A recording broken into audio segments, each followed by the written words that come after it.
Sí, buenas tardes a todas y a todos. Bueno, pues este es una buena noticia, es el último panel del día de hoy.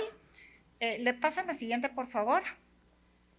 Presento al doctor García Cavazos, al doctor Ricardo García Cavazos. Él es el director de enseñanza del Hospital General de México. Él es licenciado en biología, médico cirujano. Es maestro en ciencias morfológicas, especialista en genética médica y en dirección de instituciones de salud. Muchísimas gracias, doctor, por estar el día de hoy con nosotros. La que sigue, por favor. Bueno, le damos la bienvenida al doctor Jaime José Gutiérrez Gómez. Él es médico cirujano con especialidad de ortopedia y traumatología.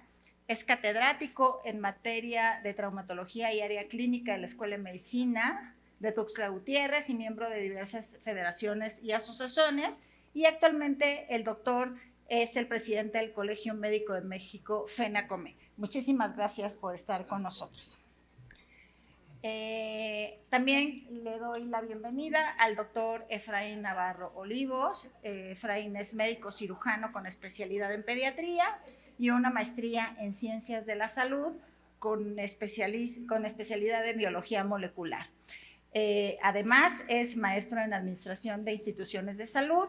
Efraín actualmente ocupa el cargo de director de enseñanza e investigación de la Secretaría de Salud de Guanajuato y coordinador del programa multicéntrico de especialidades de la Escuela de Medicina y Ciencias de la Salud del TEC de Monterrey. Muchas gracias, Efraín. La que sigue, por favor. También le damos la bienvenida a la doctora Aurora Afrodita Basultoyam. Ella es médica cirujana con especialidad en salud pública y entre varias funciones y cargos que ha tenido en su desempeño profesional, actualmente la doctora Basulto es la subdirectora de Calidad y Educación de Salud de la Secretaría de Salud de Yucatán. Muchísimas gracias, doctora. Y por último, pero no que sea la menos importante, es la doctora Lilia Monroy nuevamente, y bueno, ya escucharon su semblanza hace unos momentos en la mesa anterior. Bueno, pues no sé si aquí tengo que apagarlo.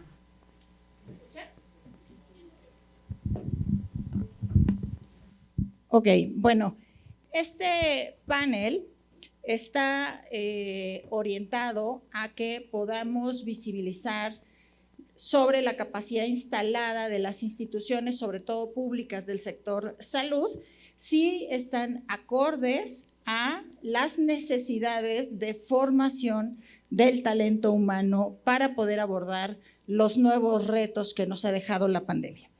Y este panel vamos a organizarlo de esta forma, vamos a detonar una serie de preguntas dirigidas a cada uno de los especialistas y en función de su experiencia y de su desempeño profesional anterior y el que ocupan actualmente, nos podrán contestar una serie de situaciones sobre este tema.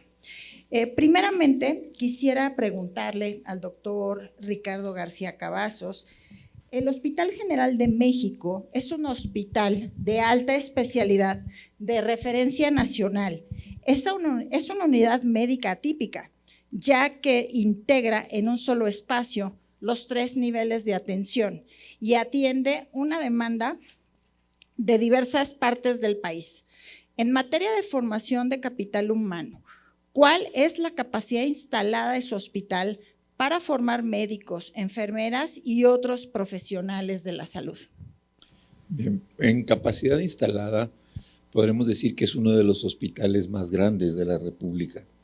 Tiene 65 edificios, de los cuales se va viendo que son edificios separados, que nos ayuda a hacer un tanto, por decir, el control de cada edificio, pero para nosotros es un gran trabajo caminar por todos los 11 kilómetros de hospital. Sin embargo, tenemos una capacidad instalada de más de 1,000 camas, de las cuales 260 son no censables, el resto son censables, y tenemos 43 especialidades y 40 altas especialidades. El número de de consultas que se dio en el año pasado son de cerca de 4 millones de consultas en el año, y de procedimientos quirúrgicos, más de 27,000 procedimientos quirúrgicos en un año. Creo que el hospital, en relación a los campos en donde puede desarrollarse la especialidad, está dentro de condiciones. El manejar estas condiciones en relación a una población tan grande de 1,106 residentes, 380 internos, 150 pasantes, más todas las 300, 400 y 500 enfermeras, teniendo 2 escuelas de enfermería dentro del hospital y 12 escuelas de medicina que acuden a los campos clínicos. Así que ahí circulan más de 3,000 jóvenes en preparación en pregrado. De tal manera que la dinámica del hospital es un hospital escuela, y la situación con respecto a las áreas o escenarios académicos, tenemos más o menos unas 1,500 butacas para la atención presencial, 13 auditorios de más de 100 lugares y un auditorio general, central diríamos, el más importante, que tiene 460 lugares. Cada servicio tiene un aula, cada servicio tiene una sala de juntas, que de alguna manera pues, nos permite tener un pequeño escenario académico, ¿no?, para la reunión de los residentes en relación a sus sesiones bibliográficas, sus sesiones de casos clínicos y, en fin, el también descansar un poco, porque es un hospital de mucho trabajo. Con respecto a la relación o interrelación de las especialidades, es muy interesante porque tenemos todos los servicios y auxiliares de diagnóstico que puedan ustedes imaginar. En el año pasado fueron más de 16 millones de estudios de laboratorio, lo cual esto implica que hay una dinámica continua y un aprendizaje continuo en el enfrentar una serie de retos terapéuticos y de seguimiento. También es importante decirles que los pacientes que llegan al Hospital General, si bien es cierto, con antelación era un hospital previo al COVID, que llegaban de todas partes de la República a primer nivel como si fuera un centro de salud y se atendía, o bien que llegaran en condiciones de una complicación o en etapa de urgencia. Sin embargo, poco a poco, después de COVID, pues se detuvo un poco el acceso al hospital, y ahora en este momento el hospital se prepara y está muy preparado para ser un hospital de tercer nivel. Y esto implica el hacer el contacto con pacientes, pero a su vez hacer una referencia y contrarreferencia. Y somos parte central también de recibir pacientes de las diferentes instituciones que así lo requieran, con muchísimo gusto. Muchas gracias, doctor. Sin duda alguna, el Hospital General, además de ser, como bien lo comenta, uno de los hospitales más grandes de Latinoamérica, que da atención médica de alta especialidad a muchísimas personas que no nada más habitan en la Ciudad de México, sin duda es también un gran formador de capital humano en salud y de calidad, ¿no? O sea, no nada más es un formador de recursos humanos, sino es un formador de calidad de recursos humanos. Sin embargo, una de las cosas que me gustaría poner en la mesa para más tarde es cómo podemos hacer para que ese personal de calidad que se forma en las instituciones, podamos retenerle en las instituciones y no salgan y no tengamos posibilidades de retenerlos. Eso es algo que platicaremos en un momento más. Ahora con la doctora Lilia Monroy. Ella trabaja en la Secretaría de Salud de la Ciudad de México. Sabemos que, y lo hemos escuchado prácticamente en toda la sesión, hemos hablado que tenemos que privilegiar la atención primaria a la salud. Ahora, ¿no?, con una nueva política de salud de la presente administración, el bastión de la federalización de los servicios de salud es la atención primaria a la salud.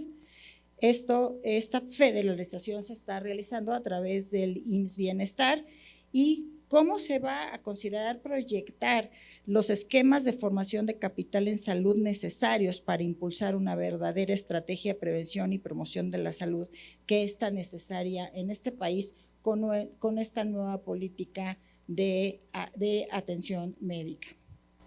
Muchas gracias, Marcela. Buenas tardes a todos nuevamente. A ver, el ejercicio de la federalización, que es muy joven, estamos en su etapa regresiva embrionaria, digamos, desde luego que marca y marcará seguramente un hito en la forma en cómo se conducirá a futuro la política en salud en este país. ¿Cómo lo enfrentaremos a nivel de las entidades? La OMS y OPS hace muchos años refieren la importancia que la rectoría del sector salud debe llevar, ¿no?, en este tipo de procesos de planeación para poder culminar con una planeación adecuada en tanto la capacidad que hoy tenemos, ¿no? Estoy hablando, dado que se asumirá en su momento, ¿no?, todo el primer nivel de atención, para poder desplegar una real universalización de servicios.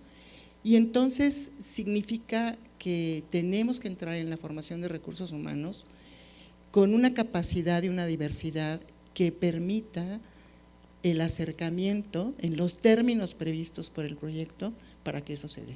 Somos una ciudad gigantesca, ¿no?, con un universo, tenemos alrededor de 10 millones, más los 20 que transitan en la periferia, alrededor de casi 30, y los hospitales, por citar algún ejemplo de la Ciudad de México en concreto, atienden un poquito más allá del 40% de los servicios que se procuran a la población que no necesariamente es de la ciudad, lo que significa un doble reto para esta entidad, ¿no?, en términos de cómo preparar recursos de cara a ese proceso de atención primaria. Es un reto muy complejo porque no se está deseando iniciar con un intercambio de servicios, al menos no en la entidad.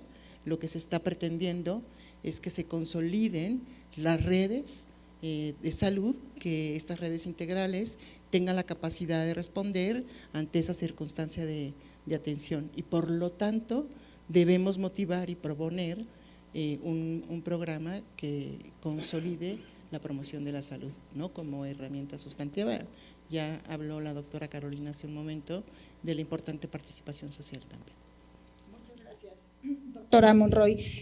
La federalización, si bien es cierto, es un proceso de unificación de la prestación de servicios en todo el país para la población sin seguridad social, y está inmerso los programas de formación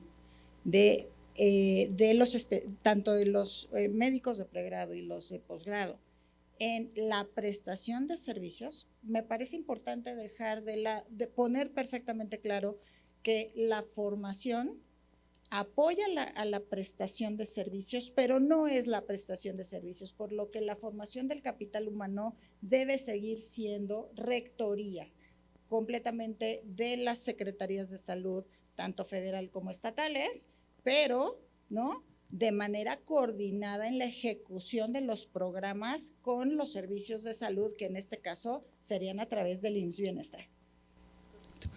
No se va a abandonar para ninguna entidad la rectoría, y tampoco es el caso de la Ciudad de México, ¿no?, porque como entidad y como responsable y cabeza de sector, ¿no?, tiene que velar justamente por todos los servicios que se dan y luego entonces normar y mantener justamente la asesoría y el acompañamiento y la evaluación de la práctica y de la formación. Muchas gracias, doctora. Efraín, eres conocedor de la demanda de servicios de atención en el estado de Guanajuato. ¿Cuáles son las áreas de oportunidad que consideras atender para formar talento humano en salud necesario y suficiente? Pues muchas gracias. Pues algo que es muy importante dentro de la formación de los recursos humanos, como bien tú lo dices, necesario y suficiente, primero es que también exista toda esa oferta por parte de las escuelas formadoras, ¿no? Actualmente en el estado de Guanajuato son 5 las escuelas de medicina que se encuentran ya formando recursos humanos para la salud, específicamente hablando del área de medicina, lo que nos permite, pues, de entrada tener esa demanda también, ¿no?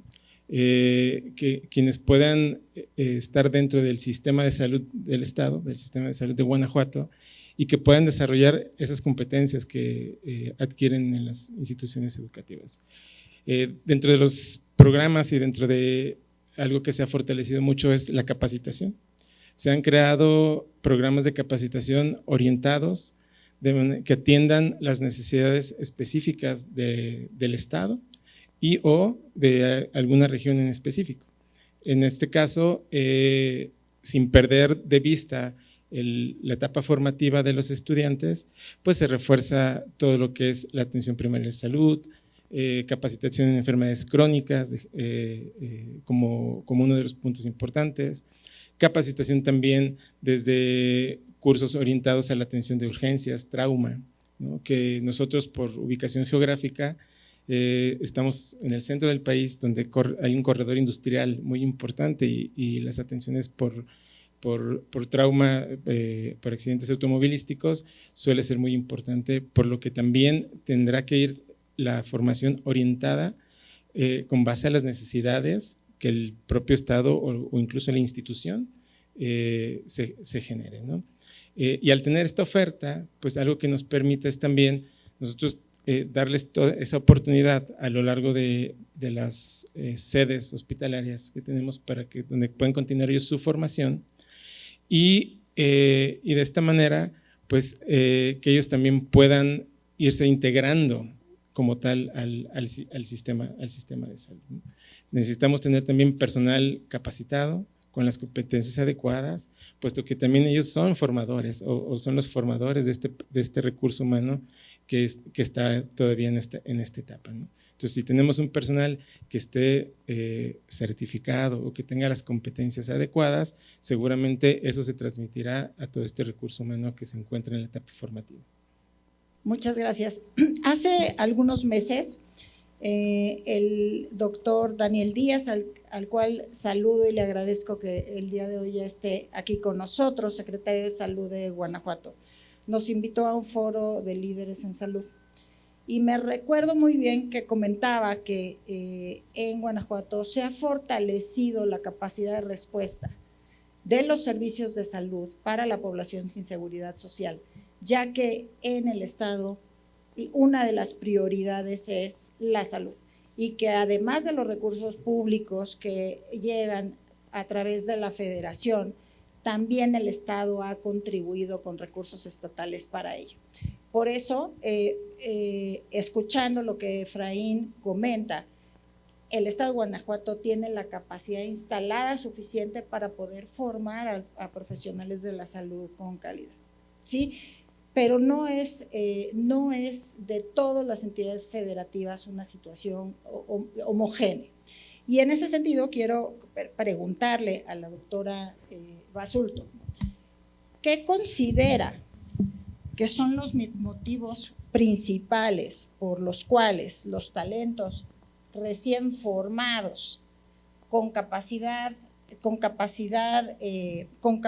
con recursos suficientes o no suficientes o medianamente suficientes, optan por trazar su trayectoria profesional fuera de las instituciones públicas y no dentro de las instituciones públicas que les generaron y les dieron el conocimiento? Gracias, Marcela. Buenas tardes a todos. Gracias por permitirme esta participación. Y efectivamente existe un porcentaje que pues seguramente varía de entidad a entidad del recurso humano en salud que se dedica a la práctica profesional privada. Esto es muy probablemente secundario a que las oportunidades que se tienen disponibles en la institución pública resulten no tan atractivas, por un lado, por el tipo de seguridad, prestaciones y la situación geográfica de los centros de salud a los que pueden ellos disponer, ¿no? Por otro lado, también hay que considerar que el recurso humano en salud también se emplea de manera más fácil en la institución privada. La institución privada en la cual los requisitos no son tantos como ocurre en la institución pública, en la cual también está acuñado un tema sindical, un tema familiar, un tema también que tiene mucho que ver con temas políticos. Por otro lado, también hay que reconocer que las instituciones públicas pues deben mejorar la oferta laboral, mejorar también las prestaciones, mejorar una manera de cómo incentivarlos para también retenerlos en ese primer nivel de atención. Es una realidad que las instituciones de educación superior, si me permiten, aprovechando este espacio, también tienen que procurar la formación del recurso humano en la atención primaria de la salud, porque cuando ellos egresan con la mentalidad de hacer una especialidad y entonces la institución privada suele ser ese trampolín en lo que ellos logran ingresar a una especialidad médica. Entonces son todos estos factores que a mi juicio, entre ellos también la remuneración económica que puedan recibir. La realidad es que en la institución privada la remuneración económica no siempre es muy buena, a veces es todavía más mala que en la institución pública. Digo, habrá en cada entidad habrá grandes diferencias, pero en lo común las instituciones privadas ofrecen un salario que es muy diferente al que ofrece la institución pública. Pero pues viéndolo desde esa manera en la que no se tienen que desplazar geográficamente, continúan en una zona urbana, también continúan en un centro hospitalario que fueron las competencias que desarrollaron durante su formación, pues esto favorece mucho que ellos se puedan emplear en las instituciones privadas, sin dejar de mencionar que también existe ciertos trabajos privados informales, por ejemplo las farmacias, el trabajo que están realizando los médicos recién egresados en las farmacias, pues también esto les da una recompensa inmediata que a corto plazo a ellos les interesa, pensando en que están trabajando para un futuro, preparándose para un examen nacional, por ejemplo. Muchísimas gracias, doctora, sin duda alguna. Doctor Gutiérrez, ¿qué opina el gremio médico sobre los recursos que las instituciones destinan para su formación? Bien, buenas tardes, muchas gracias por la invitación. Y bueno, yo creo que sería tocar un tema muy álgido, porque las instituciones, como el ejemplo del Hospital General o los hospitales a donde en su caso su servidor labora, dependen completamente de un presupuesto que ejerce el Estado hacia ellos.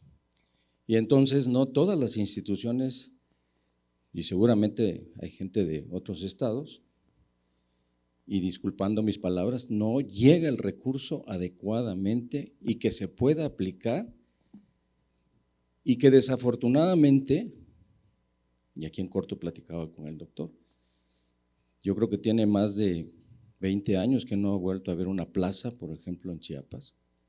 Todos son contratos.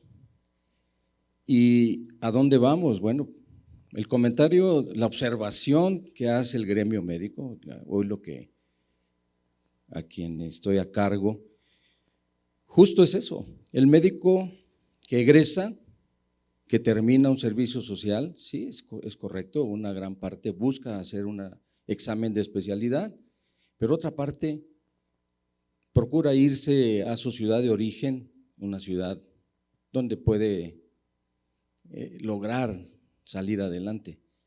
Pero quien reprueba el examen tiene que esperarse hasta una siguiente oportunidad, hablando de hacer la especialidad. Tocó un tema bien importante la doctora. ¿Por qué poca trabajo en el área pública? Pues porque no hay. No lo hay, y perdón, aquí están gentes que representa una institución.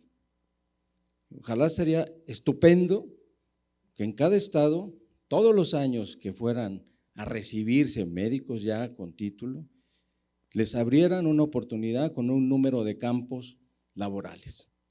También influye lo que mencionaban hace rato, que también ha sido motivo de controversia y no quiero tocar ese punto político, en donde ¿a dónde son esas plazas? Aledañas, en pueblos sumergidos en la montaña, allá en Chiapas, por ejemplo, en Hidalgo, en Guerrero, en Sonora, justo. ¿Qué quiere el médico? No se quiere ir, no quiere perder esa línea de contacto de estar en una ciudad o en un sitio en donde pueda tener pues mejor calidad de vida, y hablemos de esa manera.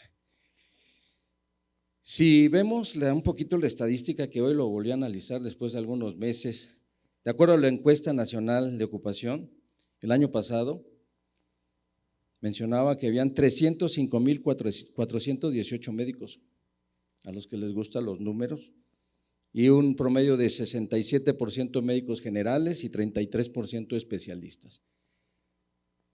En aquel entonces, cuando hubo el detalle técnico de algunas cuestiones con médicos que venían de otros países, yo mencionaba en uno de los foros en que esto justo es un subregistro, y sería una buena línea de investigación para la ANFEM saber cuántos médicos egresados de todas las escuelas de medicina tenemos hoy día. No sé, perdón, porque si nos vamos también a las cédulas, también no todos tienen una cédula, y entre otros un punto también diferente. De tal forma que consideramos de parte de nosotros que esa condición de esa falta, tendremos mucha capacidad en un hospital, pero si no hay el recurso, no podemos hacer nada. Lo vivimos. Voy a hacer un ejemplo. Fuera de todo esto, aparte yo ya fui presidente del Consejo Mexicano de Ortopedia, tuve la oportunidad de hacer visitas académicas aquí en la Ciudad de México y algunas sedes a nivel del país, y una de las cosas les preguntaba a los chicos: oye, ¿y te dan tu uniforme anualmente que corresponde? No, doctor. Y recién todavía, de donde yo vengo, y no voy a quemarlo, bueno, sí, tengo que decirlo, le preguntaba a la encargada, a la subdirectora, le digo: oiga, ¿por qué ya no les da uniformes, solo bata? Es que el recurso que me asignan no me alcanza para comprar uniformes. Yo hace años, bueno, algunos ayeres, en el Hospital Juárez, donde nos daban modelos de zapatos, pues no digo de León, porque en León hay buenos zapatos, pero no sé qué modelo era, pero de broma siempre lo he dicho, que incluso hicimos un trabajo prospectivo de índice de Juanete en el uso de zapatos otorgados, el doctor sí también lo usó, otorgados en las instituciones. Entonces son muchas situaciones que vemos desde afuera y que seguramente, hoy lo comentaba en mi mesa, sería muy importante que nos escucharan las personas que están a cargo y que sepan realmente de las necesidades que tenemos. Por un lado, en cuestión de atención primaria de salud, en cuestión de especialidades. Hoy es un problema porque ahora se aumentó el número de especialidades.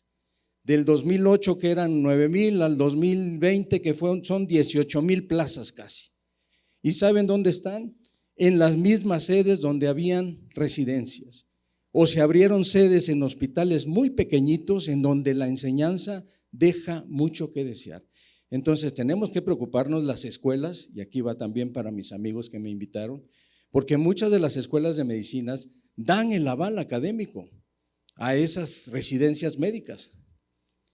Y recuerdo perfectamente que un hospital por allá en Sonora, su aval se lo da una universidad que no es de Sonora. Y yo le preguntaba a los chicos: oye, ¿cuántas veces te visitan? No, nunca, nomás vamos para entregar papeles y para regraduarnos. Entonces, ¿realmente eso es el aval? Lo dejo en la mesa. Muchas gracias, doctor.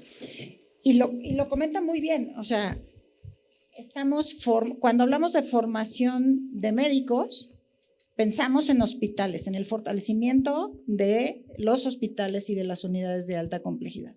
Pero siguiendo la dinámica de la discusión de esta cumbre, tenemos que fortalecer el primer nivel de atención.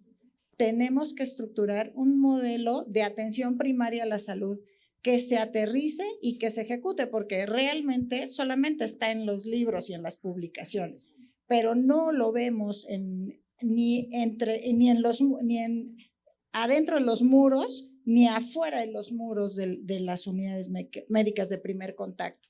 Y en ese sentido, la última reflexión quisiera que le hiciéramos vinculada a las necesidades del sector salud para verdaderamente poder implementar un modelo educativo que arroje médicos especialistas en atención primaria. Doctor García Cavazos. El modelo educativo inicia desde la parte del pregrado. Quiero decir, el compromiso primario es dado a las instituciones de educación. En este manejo dual entre la institución de educación y la institución de salud, genera todo un crecimiento, pero que venga con una preparación, con una revisión muy importante no solamente de conocimientos, sino también de actitudes y también de sensibilizaciones y también de que no pierda los valores y los principios con los cuales estudia y quiere ser un profesional de la medicina. La gran pandemia nos enseñó esas carreras de no querer atender pacientes cuando nuestra postura ética era el valor de poder aplicar y ayudar a la atención de los pacientes necesitados.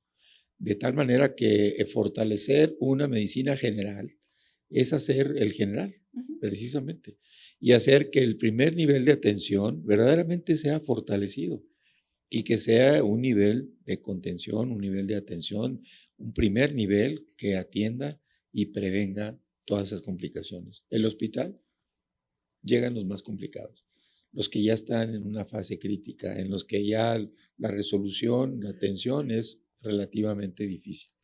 Y a los internos y a los pasantes se los digo, vean ustedes lo que es el paciente hospitalizado, para que hagan todo el trabajo para evitar que se hospitalice, para evitar que llegue a estos niveles de complicación.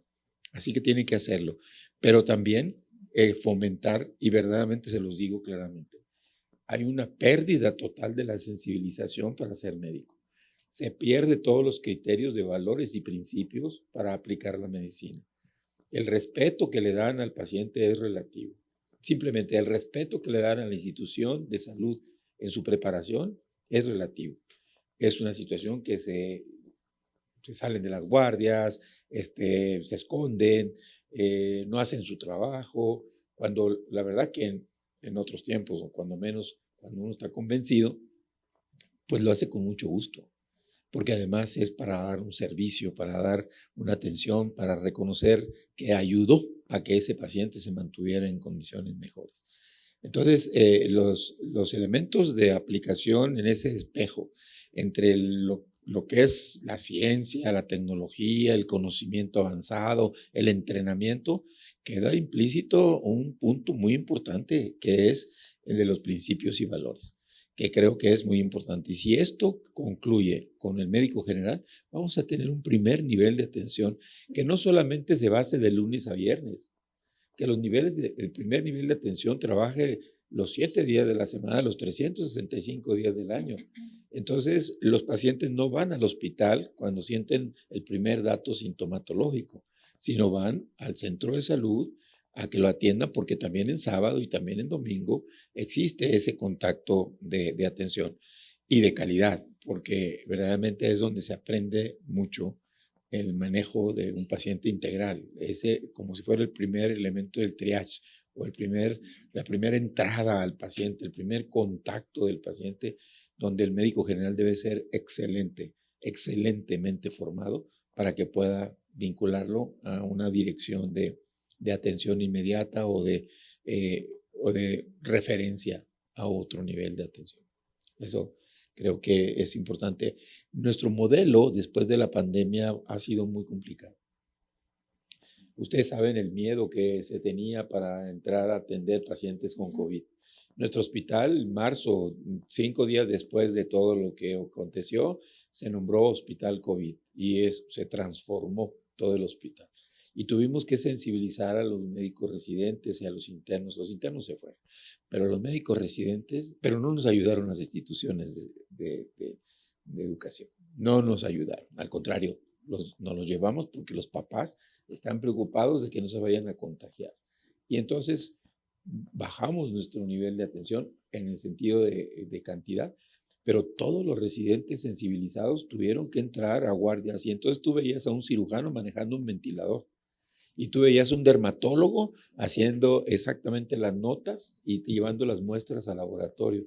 Y tú veías un otorrino que estaba perfectamente ubicado en un área que no le correspondía, pero que era parte del manejo del internamiento, no terapia intensiva, pero sí un internamiento de COVID. Quiero decir, hubo un cambio radical en donde el trabajo que se realizó fue un trabajo verdaderamente de sensibilización, de querer ser el médico mexicano que verdaderamente afronte las condiciones que nos va a deparar este futuro, porque no es esto más que el inicio de una cantidad de problemas que se van a ir presentando con el tiempo.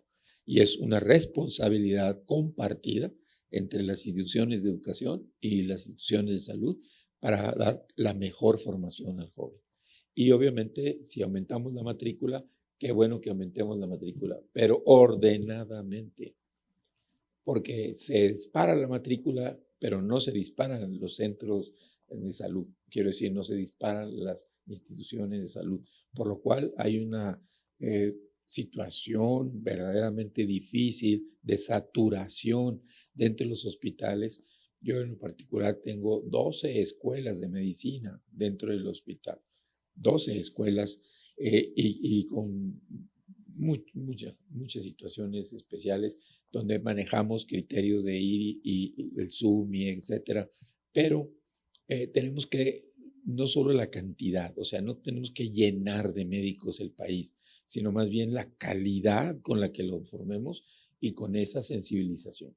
La verdad, mi experiencia en 50 años es precisamente una preocupación, pero más que nada nos estamos ocupando y nuestro modelo en el hospital es atender desde el de pregrado, o sea, del campo clínico, el interno, el pasante y el residente.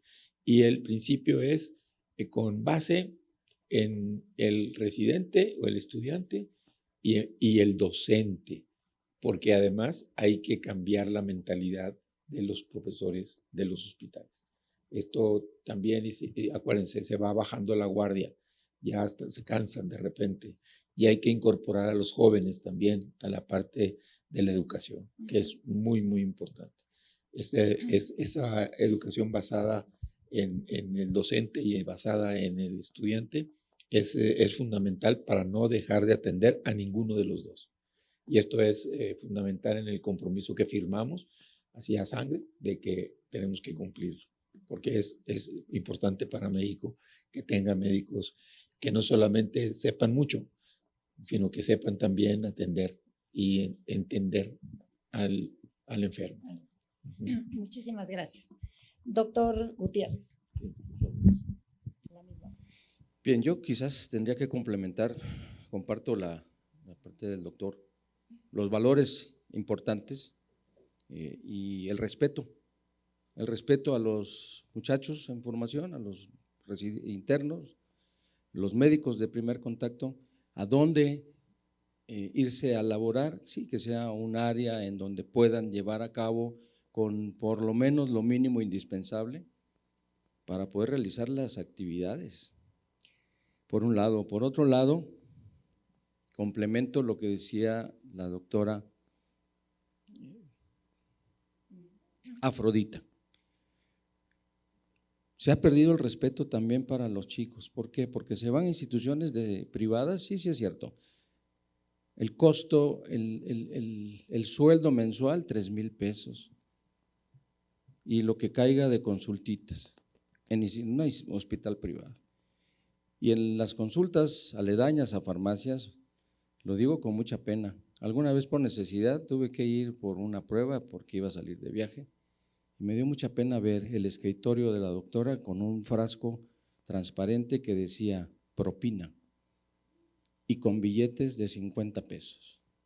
Le dije, doctora, no está bien que estés haciendo eso, ponle otro nombre, coopere a la causa, pero propina, no eres cualquier cosa. De verdad se los digo, y me dio mucha tristeza. Entonces, como eso, pues uno puede alzar la voz.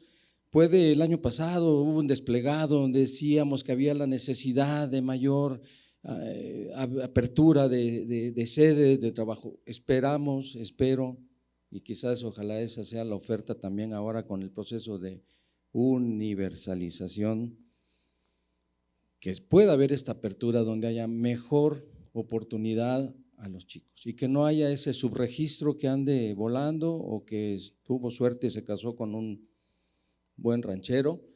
Necesitamos que realmente todo el trabajo de esos programas educativos de las escuelas se traduzca y se traduzca en talentos, justo es el nombre, que haya ese talento como tal.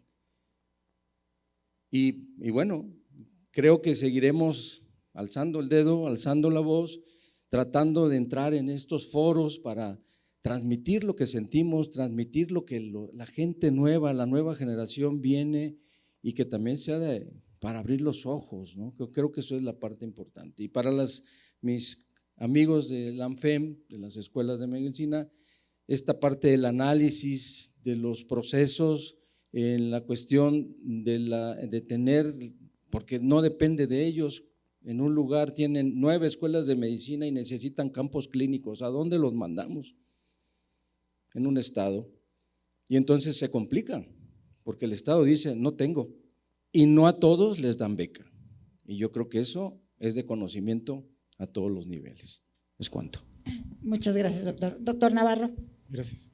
Pues también retomar, yo creo que es importante diferenciar entre lo que es un primer nivel de atención y lo que es la atención primaria a la salud, porque a veces se confunden esos términos y creemos, incluso desde la etapa formativa se llega a pensar que o el estudiante no tiene bien diferenciada cuáles son las características de una y otra, ¿no? O sea, APS no es propio de un primer nivel de atención, ¿no? Sino que es algo que se tiene que ir fomentando a lo largo de los diferentes niveles, y esto también se tendrá que ir enseñando desde las etapas formativas, ¿no?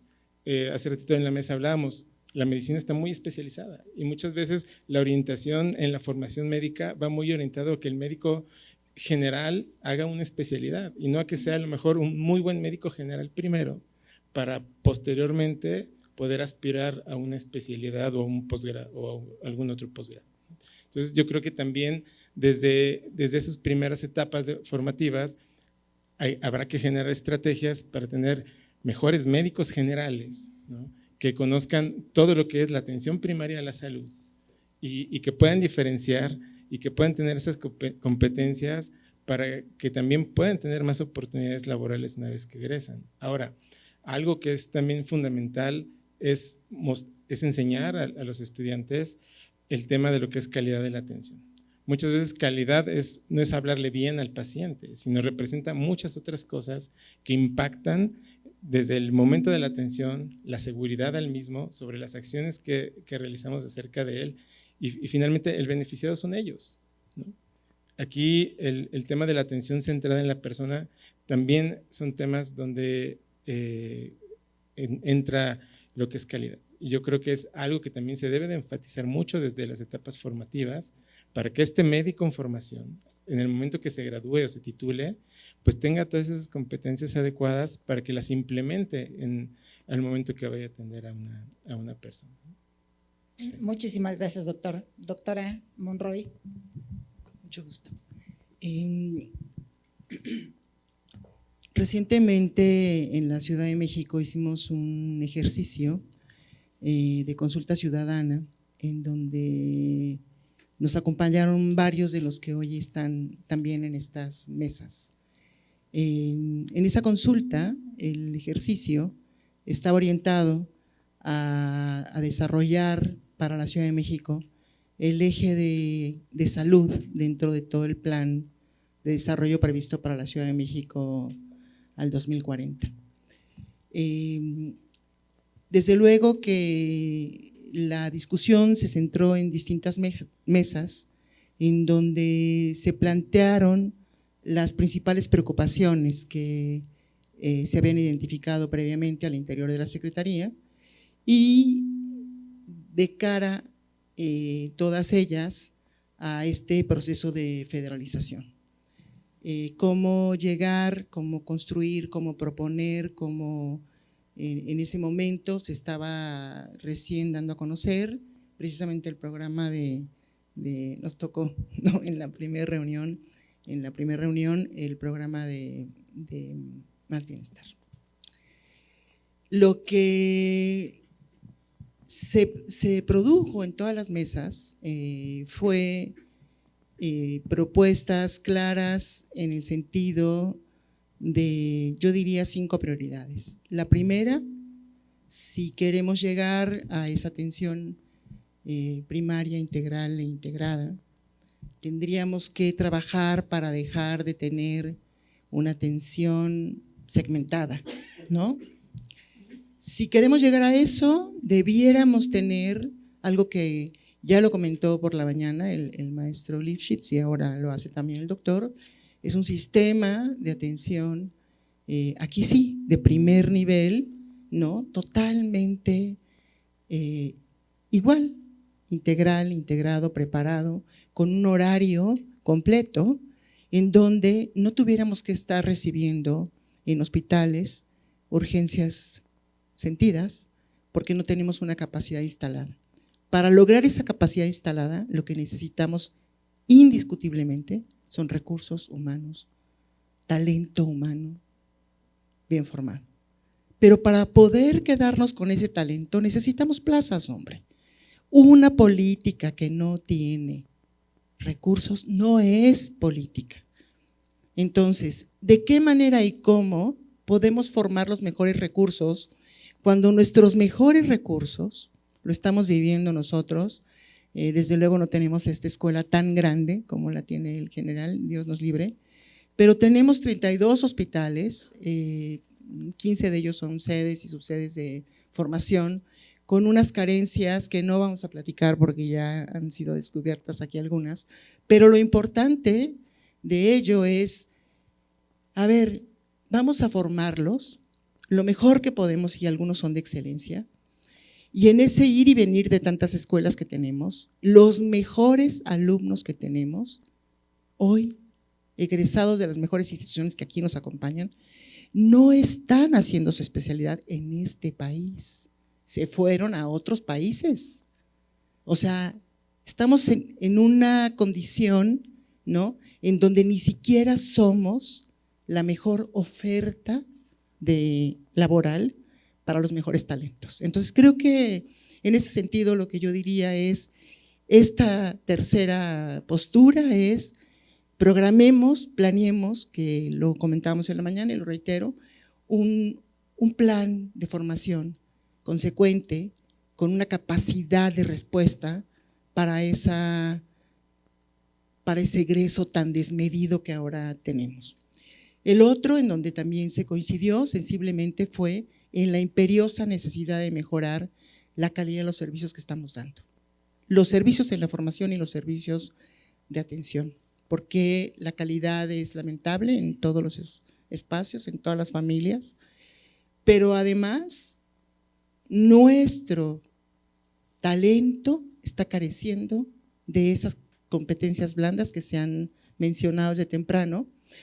Y también me gustó mucho hace un rato que escuchaba sobre por qué no estamos haciendo investigación. Bueno, ni siquiera los forman en las instituciones educativas, con todo respeto, ¿eh? Y estamos ahí tratando de conducir las mejores tesis de residencias médicas, ni siquiera saben lo que es la investigación clínica, ni siquiera entienden que es una variable dependiente e independiente, no sabe, o sea, es lamentable. Entonces, sí queremos esa investigación todos. Por supuesto, sería deseable que esta investigación primaria que por ahí se tocó hace un rato se pudiera hacer. Hay una iniciativa que tiene la Secretaría de Salud que está muy orientada a fortalecer las capacidades para la investigación. ¿Con qué talento? Entonces, yo creo que tenemos que vernos muy serios y tratar de verdad de actuar en consecuencia.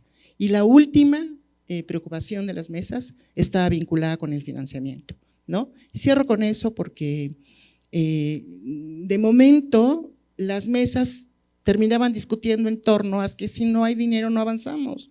Y lo que tratamos de proponer es seamos creativos, que del dinero a ver si luego nos ocupamos. Creo que estamos en esa tesitura, ¿no? La creatividad debe ir por delante sin perder de vista que si no somos escuchados, si no llegamos a donde tenga que llegar este gran consenso que se está organizando aquí, quedarán estos planes en solo ilusiones e ideas. Gracias, doctora. Gracias. Mucho se ha dicho de la atención primaria a la salud en este foro y yo creo que este es uno de los espacios donde tenemos esa oportunidad y qué bueno que se esté dando y que sean todavía más frecuentes y podamos discutir un poco más. Tenemos que cambiar ese paradigma en la formación del recurso humano en la salud. Yo quiero comentar en este momento un proyecto que tenemos en el estado de Yucatán, precisamente un proyecto de un internado de pregrado con enfoque en APS. Es un primer año en el que llevamos las 2/3 partes del ciclo de internado de pregrado que nos ha costado la institución educativa que conjunto con nosotros lanzamos este proyecto. Realmente instituirlo en los servicios de salud de Yucatán nos costó trabajar mucho en la infraestructura de cada uno de los centros de salud donde se están desarrollando.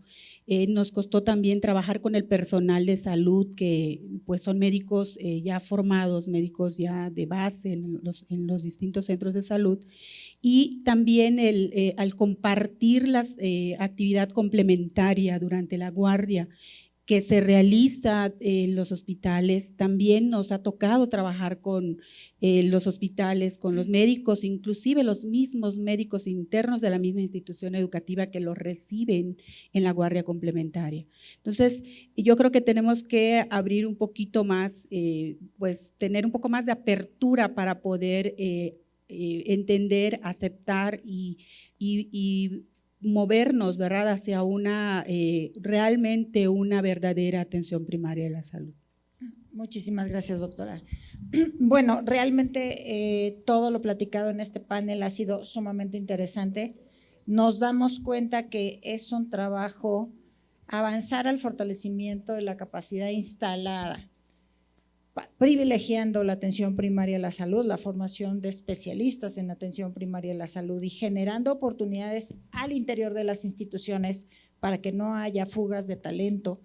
Es una tarea compleja, pero que se puede hacer. Me parece que es muy importante que eso quede sentado y quede inscrito y que es una tarea a trabajarse en el futuro después de esta cumbre. Muchísimas gracias a todos y a todas. Gracias.